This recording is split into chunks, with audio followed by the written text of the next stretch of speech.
Well, hello there. I've been trying to unbox some of the pens that I got, and they're not something very special. Um, I mean, for me, I kind of like grew up, not kind of, like I did grow up in Africa, in Nigeria, and the only thing that I ever used in school, when I didn't know fountain pens, right? I was only using, in our schools, we only used the big ballpoint pen, and that was the only thing that was available back then. And there were very limited ink color options in there.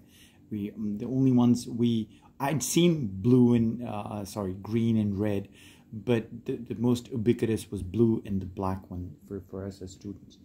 And when we came visiting our country, I found this fountain pen, but there was another one that used to look something like that. It was called Eagle. And this is a dollar pen, and still available, and it's pretty dirt cheap actually. It's about 60 rupees here in Pakistan, but I think it in dollars you probably get like four of them in a dollar, or somewhere in the ballpark area. Now I kind of like this as well. It's a pretty good pen actually. I mean it's a cheap. I mean it's cheap in every facet. Cheap in the sense that not only is it's inexpensive, but also in the quality.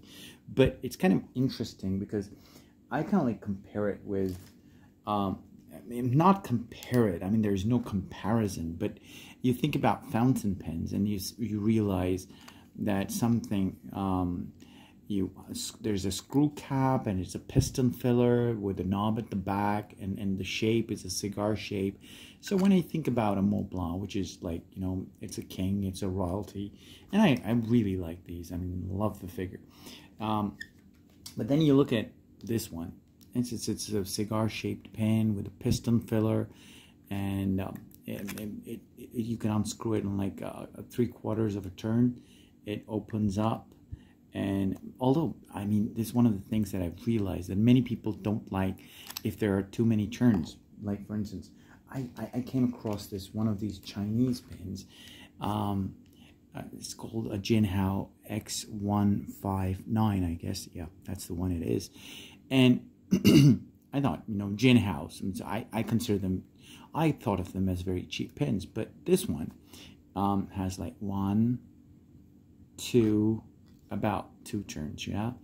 And now if there were like 2 turns, people will not, some I've heard that they don't like the idea of, but I kind of enjoy that. It's kind of an ASMR for me, like even if I do that very often, because being a teacher I do that very often. I'm always, I kind of like enjoy that process of unscrewing it. It's an ASMR process, and screwing it back, and putting it back in my jacket.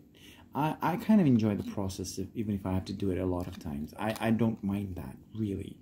And I like this pen's really great. I'd probably review this some other time, and give special time to this. But for now, this is a dollar pen. There's something else that's gone out of production, and it's a good size, very lightweight, and writes pretty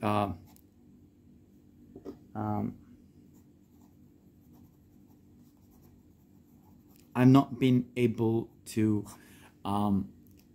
write and speak at the same time. So I'm going to do the unboxing of this right now, because I've been waiting to do that for a very long time.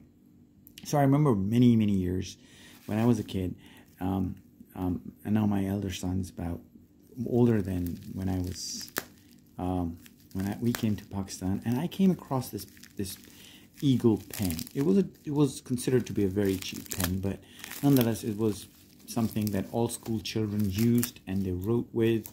And I also got one of these, and we went back to my school in Nigeria, which is in Africa, West Africa, and there was no ink.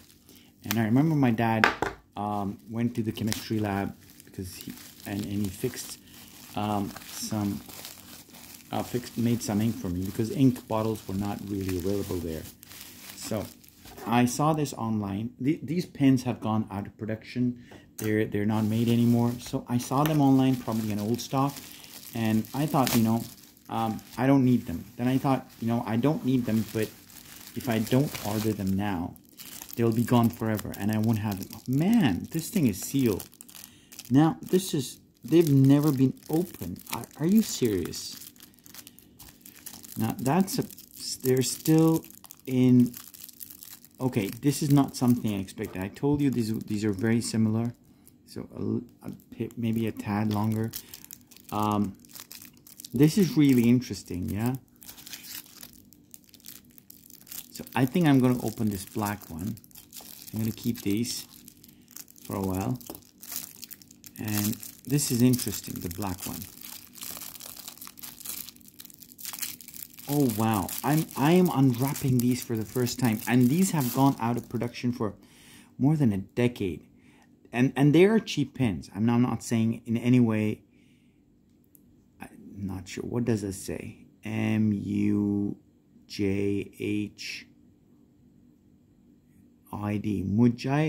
Mujahid, right? And Eagle.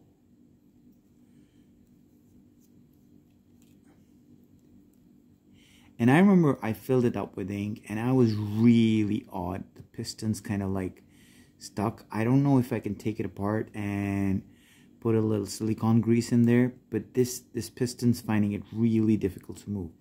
I'm going to ink this up and see if it writes, and I'm going to ink it up with okay, I should have opened the green one, and it's kind of like the same thing, yeah, quite a bit, but the way I remember is that the nib was pretty smooth. Oh yeah, it is. I mean, let's ink it up with one of the local inks, because one of the things about no, let me try it. A Sheaffer ink, yeah, one of my favorite Sheaffer brown inks. I never liked brown inks. I never thought I'm gonna like brown inks, and I got hold of one of these Sheaffer brown inks, which is this one, and man, I fell in love with this. This is such a nice. I never thought I'm gonna like brown inks. This is being inked for the first time. This is crazy. I mean, this, man, this is really interesting. Let's get rid of this now. Now, let's give it a try. Let's try to take, now realize. Oh my God.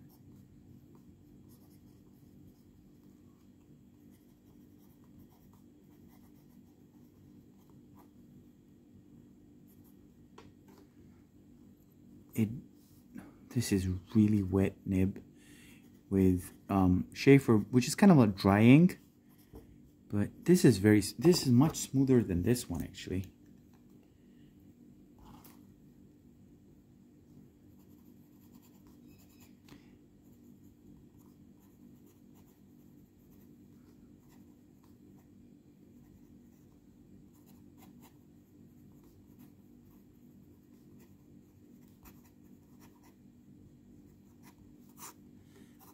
Now, this is a bit scratchy, but this is not something like if you buy any one of this, they're all going to be scratchy. They have like, some of them tend to be smoother than the others. One, you might get a scratchy one, but this, I am really finding it.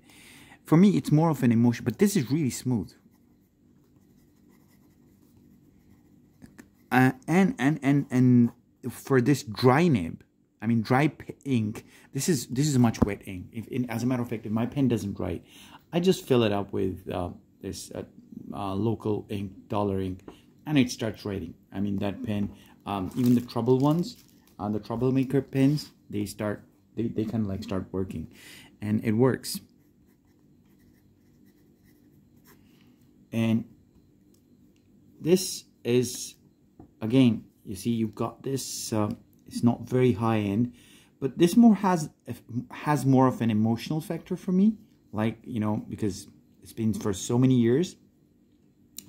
I saw this again. I don't know if it seems as if you could unscrew the nib, but I'm not going to try that with this. Maybe with the green one, I kind of like this.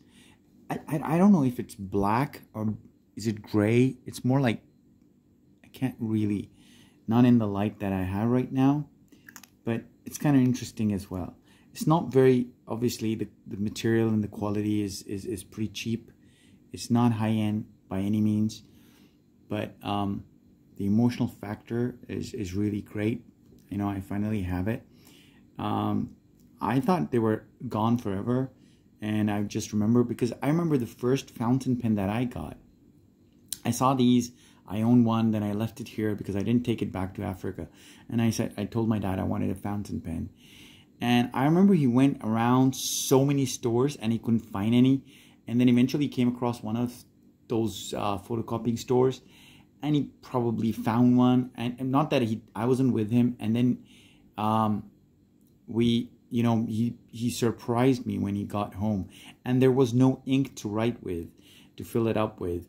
And because there weren't any bottles of ink available in any of the stores. So what he did was he made some ink in the laboratory with some of the dyes, and they would dry up quickly. So he put in different chemicals in there, like glycerine or something, to, you know, and carbolic acid and stuff like that. I'm not sure what chemicals go into the ink making process, and then he made me some ink, and then I used that in school.